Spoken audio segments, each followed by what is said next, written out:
పస్కా అనబడిన పులియని రొట్టెల పండగ వచ్చింది.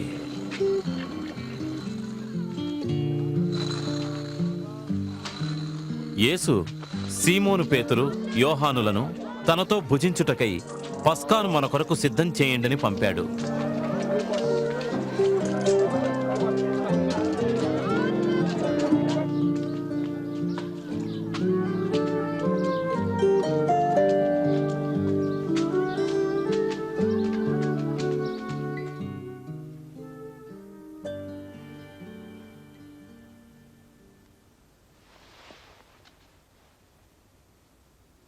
నేను శ్రమ పడక ముందుగా మీతో కూడా ఈ పస్కాను భుజింపవలనని ఆశిస్తున్నాను. అయితే చెప్తున్నాను, దేవుని రాజ్యంలో ఈ పస్కాకు పూర్తి అర్థం నెరవేరేదాకా ఇది నేను మళ్ళీ భుజింపను.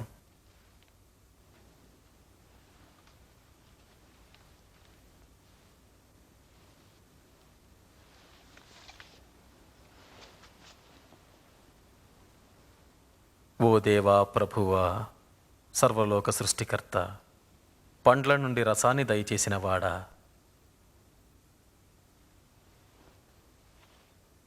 దీనిని తీసుకుని పంచుకొనుడి. దేవుని రాజ్యం వచ్చు వరకు నేను ఇక మీదట ద్రాక్షరసాన్ని త్రాగను.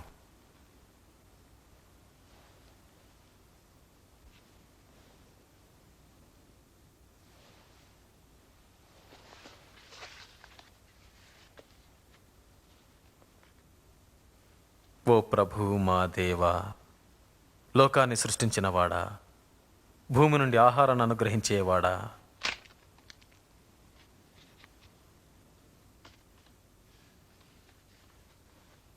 ఇది మీ కొరకు ఇవ్వబడుతున్న నా శరీరము. నన్ను జ్ఞాపకం చేసుకొనుటకు దీనిని చేయండి.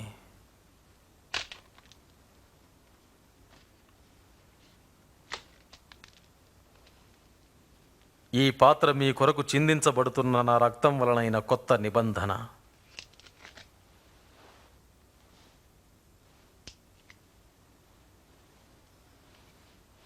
నన్ను అప్పగించబోయే వాని చెయ్యి నాతో కూడా ఈ బల్ల మీద ఉన్నది.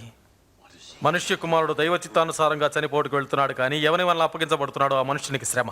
అలా జరగదు, అది జరగని పని, అసాధ్యం.